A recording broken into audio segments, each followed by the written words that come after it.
Kad es dzirdu vārdu mājas, mans prāts ir tukšs un melns.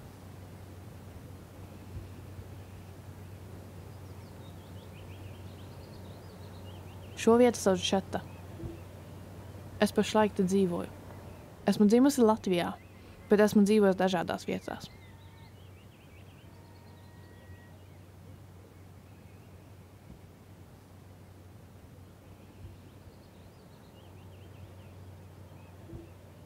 Šī ir mana labākā draudzene Signe. Viņa zina, ko nozīmē mājas.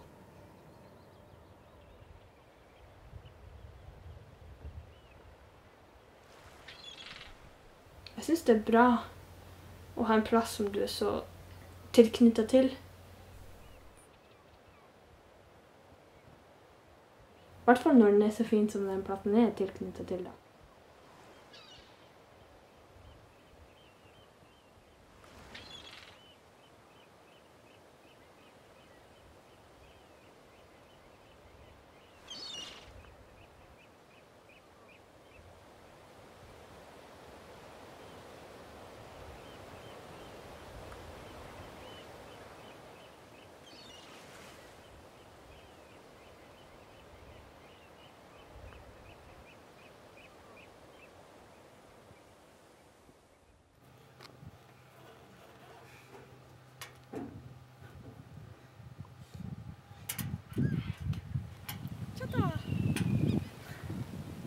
Når du sier hvor igjen, så tenker jeg jo, det første jeg tenker på er jo selvfølgelig mitt eget heim da.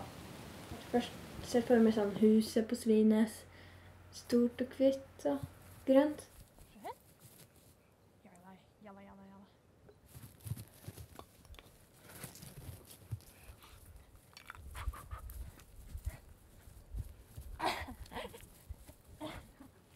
Og så ser jeg liksom for meg masse fint fjell.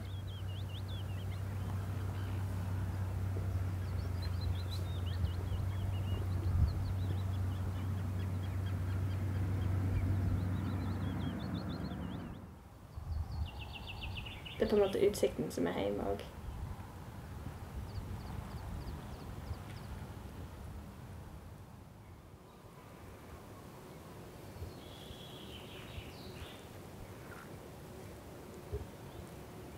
Jeg føler meg jo hjemme nesten overalt, liksom. Jeg kan føle meg hjemme hvis jeg reiser på ferie og jeg bor på et hotell i 2 dager, så ser jeg liksom, nå skal jeg hjem til hotellet, liksom. Men liksom, hvis jeg skal si liksom, hva som er hjemme, så er det liksom på Svinestad og Skjøtta. Der man på en måte kan gjøre hva man vil.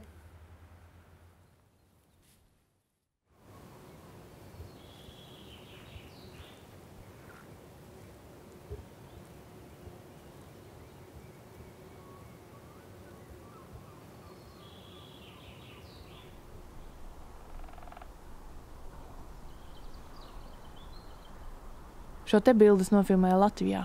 Skaista vieta. Jebkur ir daudz skaistu vietu.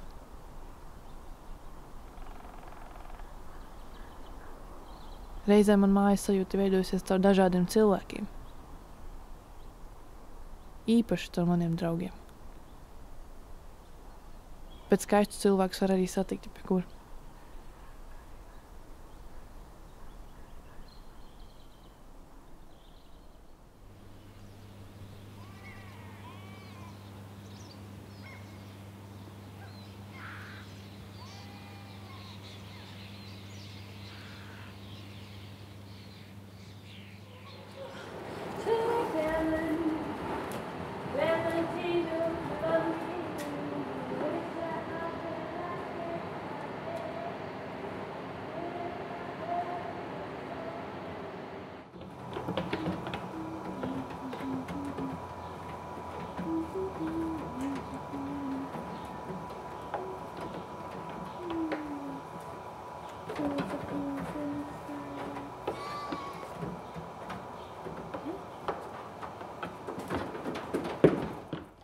Å ha et hjem betyr veldig mye for meg.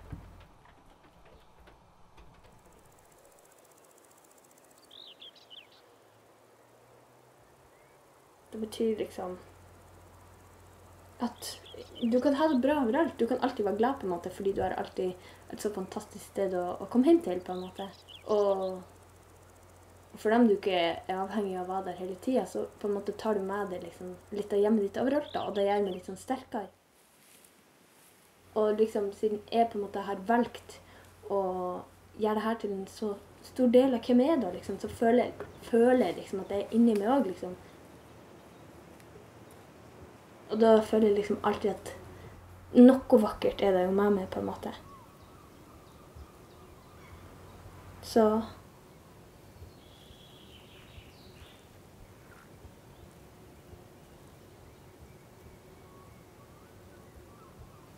ja, det bidrar til at jeg er lykkelig da.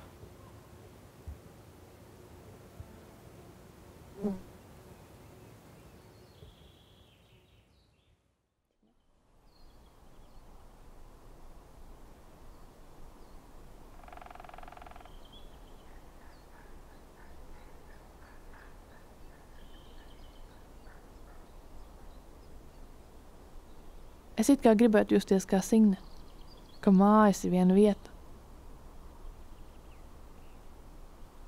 Bet mājas priekš manīm neasociējas ar foršiem cilvēkiem vai ar skaistu dabu.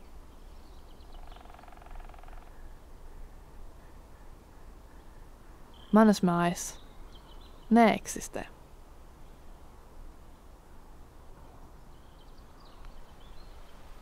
Bet tas nenozīmē, ka es neesmu laimīga. Man vienkārši nav tā sajūta.